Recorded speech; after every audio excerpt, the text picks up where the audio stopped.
నమస్తే, welcome to news this week. శాస్త్ర సాంకేతిక రంగాల్లో ప్రగతి వార్తలు, అంతరిక్షాన్ని అధిగమించి చంద్రుడిపైకి సాగిస్తున్న ప్రయాణాలు, సకల రంగాల్లో సాగిస్తున్న సాంకేతిక ప్రయోగాలు, దేశ విదేశాల్లో చోటు చేసుకుంటున్న పరిణామాలు, భావి తరాలను పలుకరించబోయే ఆవిష్కరణలు, ఇలా ప్రతి రంగాన్ని స్ఫురించే ప్రత్యేక వార్తల వెనుక విశ్లేషణలను అందిస్తోంది బీఆర్కే న్యూస్ దిస్ వీక్. ఈ వారం తెలుసుకోబోయే వార్తా విశేషాల్లోకి వెళ్ళిపోదాం. సెల్ ఫోన్ సిగ్నల్ సరిగా రావడం లేదా? టీవీ ప్రసారాలకు అంతరాయం కలుగుతోందా? అయితే మీరే ఒక శాటిలైట్ ఏర్పాటు చేసుకుంటే సమస్య ఉండదు కదా. శాటిలైట్ ఏంటి, మేము ఏర్పాటు చేసుకోవడం ఏంటి అని ఆశ్చర్యపోతున్నారా? కానీ మీరు విన్నది నిజమే. భవిష్యత్తులో మీరు కూడా ఒక ఉపగ్రహాన్ని సొంతం చేసుకునేంతలా ధరలు తగ్గబోతున్నాయి. నమ్మశక్యం కావడం లేదు కాదు. కాలగమనంలో ఒక్కసారి 20 ఏళ్ల వెనక్కు వెళ్ళండి. ఇప్పుడు అందరి చేతిలో కనిపిస్తున్న స్మార్ట్ ఫోన్ను అప్పుడు మనం ఊహించామా? ఇది అంతే. మరో 10 ఏళ్ళు 20 ఏళ్లు ముందుకు పోతే అందరికీ సొంత శాటిలైట్ అందుబాటులోకి రాబోతోందిట. రోదసీ రంగంలో జరుగుతున్న పరిణామాలకు మనం నిశితంగా పరిశీలిస్తే మనము సొంత ఉపగ్రహం కలిగి ఉండడం ఇంకెంతో దూరం లేదన్న అభిప్రాయం కలగక మానదు. అదేంటో ఇప్పుడు వివరంగా మీరు చూడండి.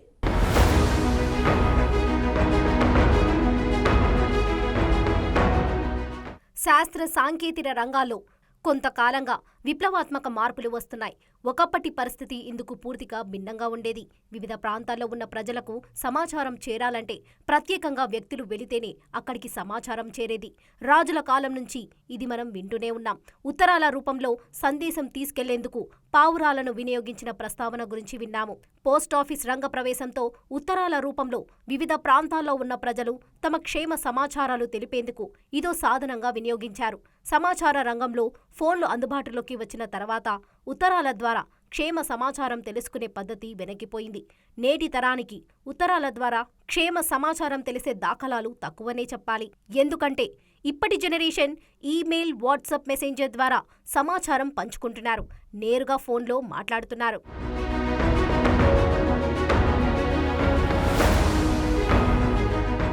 ఫోన్లు అందుబాటులోకి వచ్చిన కొత్తలో అవి అందుబాటు ధరలో ఉండేవే కాదు.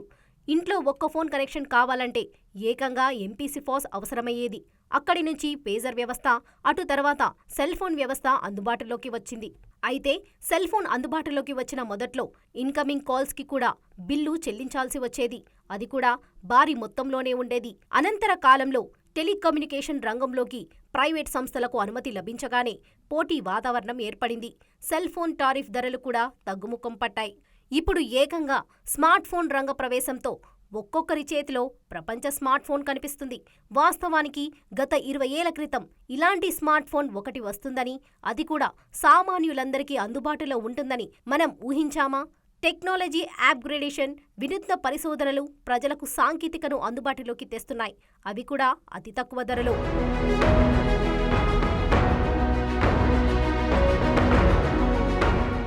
ఇక టీవీల విషయం తీసుకుంటే ఒకప్పుడు ప్రభుత్వం ఆధ్వర్యంలోని దూరదర్శన్ మాత్రమే ప్రసారాలను అందించేది. శాటిలైట్ రంగంలో వచ్చిన వినూత్న పరిశోధనలు, విప్లవాత్మక మార్పులు, ప్రైవేటు రంగాల ప్రవేశంతో పరిస్థితులు పూర్తిగా మారిపోయాయి. ఉదయం, సాయంత్రం కొద్దిసేపు మాత్రమే దూరదర్శన్ ద్వారా ప్రసారాలు వీక్షించే పరిస్థితి నుంచి ఇప్పుడు ప్రజలు రిమోట్ నొక్కితే చాలు లెక్కలేనని టీవీ ఛానల్స్ ప్రసారాలు పొందుతున్నారు.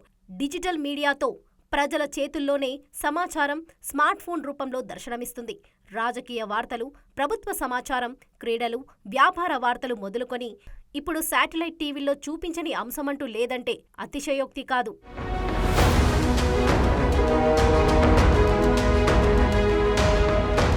ఇక శాటిలైట్ విషయంలోనూ అదే పరిస్థితి రానుంది. ఇంట్లో మనకు గృహోపకరణాలు ఉన్నట్లే శాటిలైట్ కూడా ప్రతి ఒక్కరికి సొంతం కానుంది. ఒక్క మాటలో చెప్పాలంటే ఇప్పుడు ఐఫోన్ దొరుకుతున్న ధరలో మరో 10 నుండి 20 ఏళ్లలో శాటిలైట్లు లభించనున్నాయని రోదసీ రంగంలో జరుగుతున్న పరిణామాలను చూస్తే అర్థమవుతుంది. రోదసీ రంగం ఒకప్పుడు ప్రభుత్వం ఆధీనంలోనే ఉండేది. ప్రైవేట్ రంగ ప్రవేశంతో స్పేస్ ఎక్స్ సంస్థ స్పేస్ టూరిజం మొదలుపెట్టింది. మనం బస్సులు, రైళ్లు, విమానాల్లో ప్రయాణం చేస్తున్నట్లే అంతరిక్షంలోనూ ప్రయాణాలకు వీలు కలిగింది. ఇప్పుడు పెద్ద పెద్ద కంపెనీలు చిన్న స్టార్టప్లతో కూడా ఒప్పందాలు కుదుర్చుకొని కలిసి పనిచేస్తున్నాయి. Space technologies, space expression technology, Foxconn లాంటి కంపెనీలు చిన్న స్టార్టప్లతో ఒప్పందాలు చేసుకుంటున్నాయి. బెర్లిన్లోని జర్మన్ బెస్ట్ స్టార్టప్ ఎక్సోలాంచ్ GmbH అనే కంపెనీతో చేతులు కలిపింది. ముఖ్యంగా నేటి ఆవిష్కరణలు ఖరీదును దృష్టిలో పెట్టుకుని జరుగుతున్నాయి. ఒకప్పటిలాగా ఒక శాటిలైట్ ప్రయోగిస్తే 20 ఏళ్ల వరకు చూడాల్సిన అవసరం లేదు. 2-3 ఏళ్లకు అవసరమైతే ఏడాది సైతం శాటిలైట్ సేవలందించినా సరిపోతుందని భావిస్తున్నారు.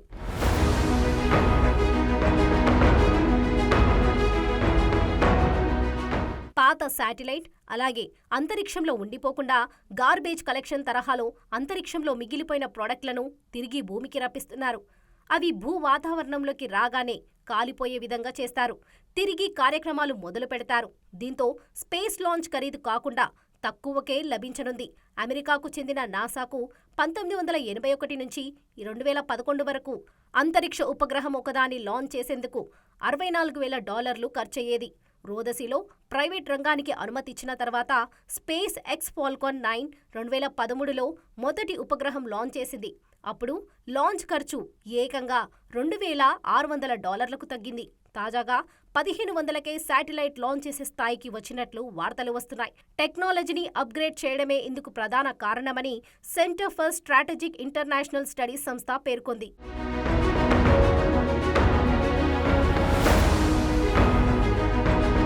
రోదసీ రంగంలో ప్రైవేట్ సంస్థలకు అనుమతిచ్చిన తర్వాత శాటిలైట్ లాంచ్ ఖర్చులు గణనీయంగా తగ్గాయని అర్థమవుతుంది. శాటిలైట్ తీసుకువెళ్లే కార్గోను పేలోడ్ అంటారు. 50 కిలోల వరకు అంటే శాటిలైట్ బరువులో 10% కూడా తీసుకెళ్లొచ్చు. 1 కిలో బరువుకు $1,500 ఖర్చవుతుందన్నమాట. ఒక్కరు కాకుండా 10 మంది వరకు కలిసి కూడా రాకెట్ పైన పేలోడ్ను పెట్టవచ్చు. సర్వర్ సొంతంగా పెట్టుకోలేని వారికి ఇదో అవకాశం. క్లౌడ్ కంప్యూటింగ్ వచ్చిన తర్వాత సర్వర్ మెయింటెనెన్స్ కూడా బాగా తగ్గిపోయింది. సాధారణ చిన్న వ్యాపారాలకు కూడా అందుబాటులోకి తెస్తున్నారు. రకరకాల ఇన్నోవేషన్స్ కారణంగా రానున్న 10 నుంచి 20 ఏళ్లలో ఇప్పటి ఐఫోన్ ఖర్చుతో ఏకంగా శాటిలైట్ కలిగి ఉండవచ్చు. ఇక టీవీ ప్రసారాలకు, సెల్ ఫోన్ సిగ్నల్స్కు ఎలాంటి ఇబ్బంది ఉండదు. ఆ రోజు కోసం ఆశగా ఎదురుచూద్దాం.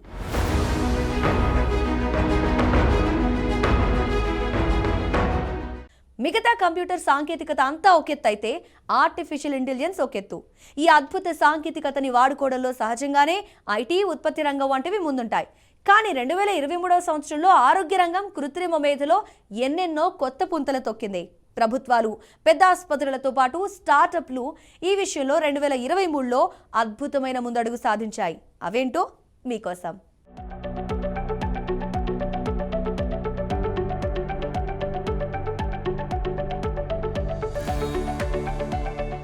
మీరు కంటి పరీక్ష కోసం ఆసుపత్రికి వెళ్తే అక్కడ వైద్యులు, వైద్య సిబ్బంది ఏం చేస్తారు? కంటి పరీక్ష కోసం ముందుగా చుక్కల మందొకటి కంటిలో వేసి ఒక పావు గంటలో, అర్ధగంటలో కళ్ళు మూసుకుని కూర్చోమంటారు. కానీ రోజులు మారాయి.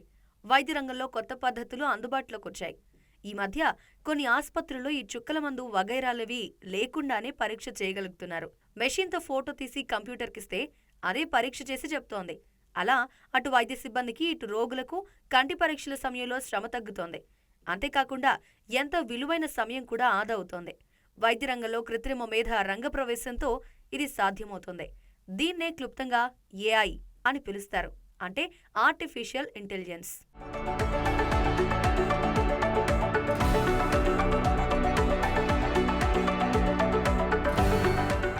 వాస్తవానికి ఆర్టిఫిషియల్ ఇంటెలిజెన్స్ కు ఉన్న శక్తికి ఇది చాలా చిన్న పని, చిటికలో చేయగలిగే పని. అయితే నేత్ర వైద్యులు 2023లో ఏఐని అంతకన్నా క్లిష్టమైన పరీక్షలకి వాడటం మొదలుపెట్టారు. మధుమేహంతో వచ్చే అంధత్వాన్ని డయాబెటిస్ రెటినోపతి డిఆర్ అంటారు. దీన్ని గతంలో కంటే వేగంగా, అత్యంత ఖచ్చితంగా పసిగడుతోంది వైద్య రంగంలో అడుగుపెట్టిన ఆర్టిఫిషియల్ ఇంటెలిజెన్స్. మామూలుగా మనిషికి కనుచూపు పోయేదాకా ఈ సమస్య బయటపడదంటారు. కానీ ఏఐతో కొన్నేళ్ల ముందే దీన్ని పసిగట్టడం 2023లో సాధ్యం చేశారు వైద్యులు. అంతేకాదు, quantitative analysis of retina vessel topology and size అన్న సాంకేతికత 2023 ఏడాదిలో అందుబాటులోకొచ్చింది. దీని ద్వారా రక్త పరీక్ష, బీపీ చెక్ చేయకుండానే కేవలం కంటి నారాల తీరుతేనలతో రాబోయే హృద్రోగ సమస్యల్ని పసిగట్టొచ్చు. ఈ అద్భుత సాంకేతికతని సామాన్యులకి చేరవేయాలనుకుంది నీతి ఆయోగ్ సంస్థ. ఇందుకోసం ఫోరస్ హెల్త్ కేర్ అనే స్టార్టప్తో ఒప్పందం కుదుర్చుకుంది.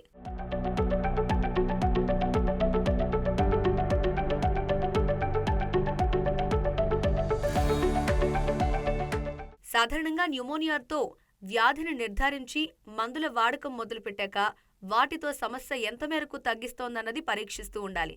బాధితుల ఛాతీ ఎక్స్రేని చూస్తే సాధారణంగా 50 దాకా చిన్న గాయాలు లేదా బుడిపెల వంటివి కనిపిస్తాయట. వాటి సంఖ్య తగ్గిందో లేదో అన్నది నిర్ధారించడం ఇప్పటిదాకా చాలా కష్టమైన పని. అంతేకాకుండా ఎక్కువ సమయం తీసుకునే పని. కానీ ఇప్పుడు ఆ ఎక్స్రేని కంప్యూటర్లో పెడితే చాలు, క్షణాల్లో రంగురంగుల గీతలతో వ్యాధి తీవ్రతను చెప్పేసే టెక్నాలజీ వచ్చేసింది. ఒక్క న్యూమోనియానే కాదు, క్షయవ్యాధిలో కూడా ఇది ఎంతో ఉపయోగపడుతోంది. ఈ సాంకేతికతను కూడా పల్లెసీమల్లోని ఆసుపత్రులకి చేరువ చేయడానికి వాధ్వాని.ai సంస్థ సహకారాన్ని తీసుకుంటోంది నీతి ఆయోగ్ సంస్థ.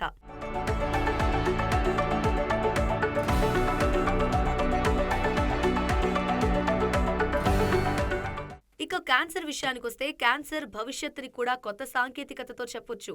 కోల్కతా, ముంబై నగరాల్లో టాటాకు చెందిన అతిపెద్ద క్యాన్సర్ ఆసుపత్రులున్నాయి. కొన్ని దశాబ్దాల పాటు ఈ 2 చోట్ల ఉన్న ఆసుపత్రుల్లో చికిత్స తీసుకున్న రోగుల వివరాలు, వారి ఎక్స్రేలు, స్కాన్లు అన్నీ వైద్యుల దగ్గర ఉన్నాయట. వాటన్నింటినీ డిజిటలైజ్ చేసి విశ్లేషించేలా కాంప్రహెన్సివ్ ఆర్కైవ్ ఆఫ్ ఇమేజెస్ అనే ఆర్టిఫిషియల్ ఇంటెలిజెన్స్ సమాచార ఖజానాని రూపొందించింది టాటా సంస్థ. ఐఐటి కాన్పూర్తో కలిసి ఈ అరుదైన ఘనతని సాధించగలిగింది. ఒకప్పుడు ముంబైలోని టాటా మెమోరియల్ హాస్పిటల్లో ఊపిరితిత్తుల క్యాన్సర్ని నిర్ధారించి అసలు చికిత్స మొదలు పెట్టడానికి 4-5 వారాలు పట్టేదట. ఇప్పుడు ఏఐ సాయంతో 4-5 రోజుల్లోనే ఆ పని చేస్తోంది. అంతేకాదు, చికిత్సా విధానాన్ని, భవిష్యత్తులో ఎంతకాలం తర్వాత వ్యాధి మళ్లీ తిరగబెట్టే అవకాశం ఉందో కూడా ఇప్పుడు ఏఐతోనే చెప్పగలుగుతున్నారట.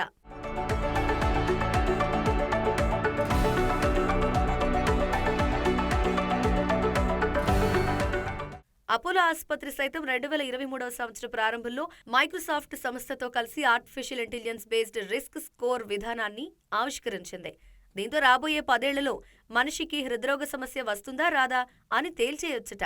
మెటావర్స్ సాంకేతికతతో రోగి తన గుండె ఆరోగ్యాన్ని తానే నేరుగా చూసేలా డీప్ఎక్స్ అనే మరో టెక్నాలజీని తీసుకొచ్చింది. ఒకవైపు చాట్‌జీపీటీ, మరోవైపు deep fake.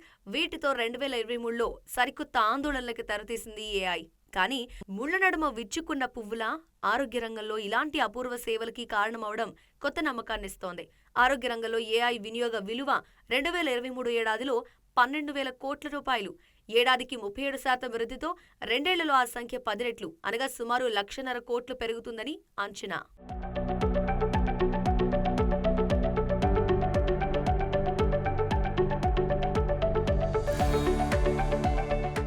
News this week లో షార్ట్ బ్రేక్ తీసుకుందాం.